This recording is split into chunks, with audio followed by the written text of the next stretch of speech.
Pemirsa, kita ke informasi pertama, di mana kecelakaan antara bus rombongan wisata pelajar dan truk serta 2 sepeda motor terjadi di jalur wisata Kecamatan Trawas, Mojokerto. Akibat peristiwa tersebut, 6 orang mengalami luka-luka.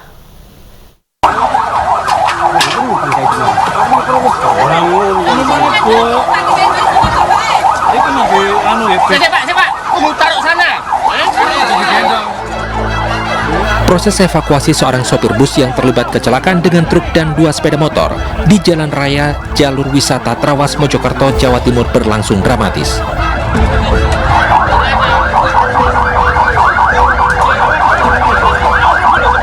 Sejumlah warga di sekitar lokasi berupaya mengeluarkan sopir yang terjepit oleh badan bus yang ringsek. Usai dievakuasi, sopir bus langsung dibawa ke rumah sakit untuk mendapatkan perawatan. Selain itu, beberapa unit ambulans dan mobil pickup hilir mudik mengangkut korban luka-luka lainnya.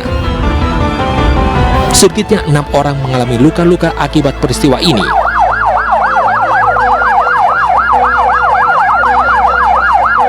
Kejadian bermula saat bus yang membawa rombongan wisata pelajar melaju dari arah Surabaya. Saat melintas di jalur wisata Trawas, tiba-tiba sebuah truk datang dari arah berlawanan dan menabrak bus serta 2 sepeda motor. Mau nyalip sepeda itu, terus? nggak sampai, langsung adu banteng. Truknya dari arah mana, Bu? Truknya dari arah mana? Dari selatan, Dari Trawas.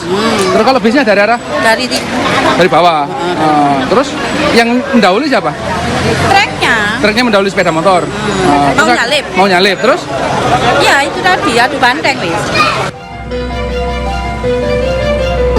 Sementara itu, petugas Laka Lantas Polres Mojokerto yang tiba di lokasi menggelar olah TKP dan memeriksa sejumlah saksi untuk mengetahui penyebab pasti terjadinya kecelakaan. Dari Kabupaten Mojokerto, Jawa Timur, Solahuddin, iNews melaporkan. Polisi mengungkap motif penganiayaan yang dilakukan oleh ayah tiri dan ibu kandung terhadap seorang balita hingga tewas di Kabupaten Kediri, Jawa Timur.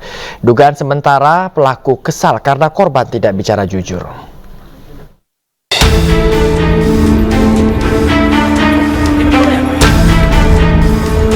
Tim penyidik Satreskrim Polres Kediri menyelidiki kasus tewasnya seorang bocah perempuan berusia 3 tahun yang diduga dianiaya oleh ayah tiri dan ibu kandungnya sendiri di Desa Tugurejo, Kecamatan Ngasem, Kediri, Jawa Timur. Dari hasil pemeriksaan, ditemukan sejumlah luka lebam serta pendarahan di tubuh dan kepala korban. Selain itu, motif penganiayaan diduga dipicu karena kedua pelaku kesal terhadap korban lantaran tidak berbicara jujur. Penyebab kematian sejauh ini adalah pendarahan di kepala yang diakibatkan oleh kekerasan benda tumpul. Ini kalau pemicu pada hari H kejadian, yaitu kurang lebih di hari Sabtu malam, itu karena ada apa ya bahasanya itu? Kesal dari orang tua karena pengakuan dari pelaku ini karena mendengar anaknya atau anak korban ini berbicara tidak sesuai dengan fakta, berbohong, menyudutkan si orang tua, sehingga orang tua kesal akhirnya melakukan kekerasan. Sebelumnya, warga Desa Tugurejo, Kecamatan Ngasem, Kabupaten Kediri, Jawa Timur, dikeparkan penemuan jasad bocah berusia 3 tahun berjenis kelamin perempuan yang tewas diduga dianiaya oleh TA, ayah tirinya, dan NA, ibu kandungnya sendiri.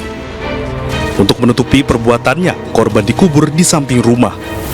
Kematian korban terbongkar setelah nenek korban curiga dengan pengakuan anaknya yang menyebut bahwa cucunya meninggal akibat kecelakaan. Karena curiga, nenek dan kakek korban mendatangi rumah cucunya dan melaporkan kasus ini ke polisi. Dari Kabupaten Kediri, Jawa Timur, Afnan Subagio, iNews melaporkan. Ketua Panitia Penyelenggara Konser Musik Koplo Kabupaten Tangerang yang sempat ricuh akhirnya ditangkap polisi Rabu siang. Tersangka kabur sesaat sebelum kericuhan itu terjadi dengan membawa uang ratusan juta rupiah dari hasil penjualan tiket konser.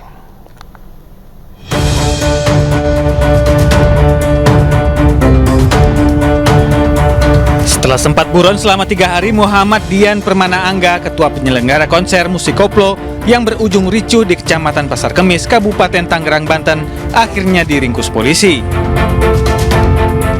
Pelaku ditangkap unit Jatan Ras Polresta Tangerang di rumah kerabatnya di Kabupaten Lebak, Banten, Rabu siang.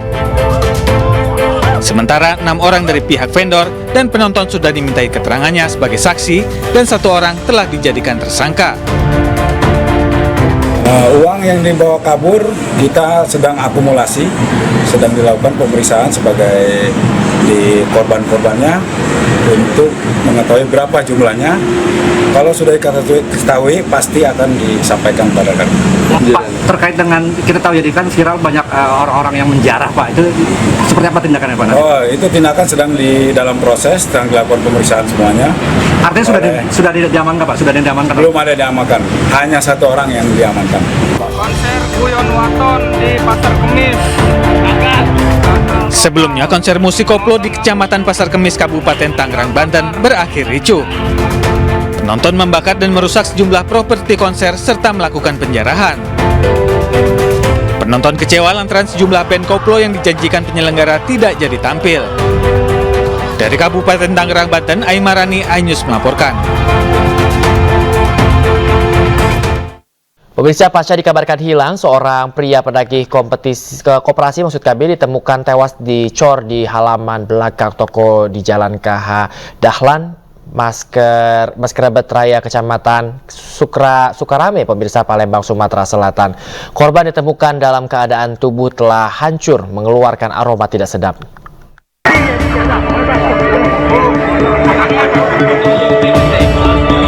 Warga Jalan Kiai Haji Dahlan, Maskerebet Raya, Kecamatan Sukarame, Palembang dihebohkan dengan adanya penemuan mayat dicor di halaman belakang toko pakaian dan aksesoris. Korban diduga merupakan Anton Eka Syaputra, seorang pria penagih koperasi yang 18 hari lalu dikabarkan keluarganya menghilang. Korban ditemukan dalam keadaan tubuh telah hancur dan mengeluarkan bau tak sedap. Jasmadi, tetangga pemilik kontrakan sekaligus kuasa hukum korban, mengatakan sebelumnya mereka telah curiga dengan pemilik toko distro yang juga merupakan nasabah korban. Bahkan menurut teman-temannya, korban dan nasabahnya sempat terlibat keributan.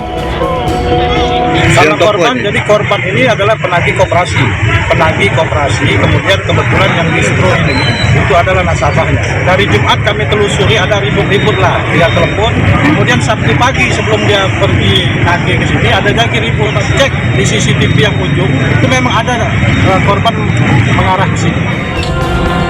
Terungkapnya penemuan jasad korban berawal dari pengakuan PS, seorang teman pemilik toko distro.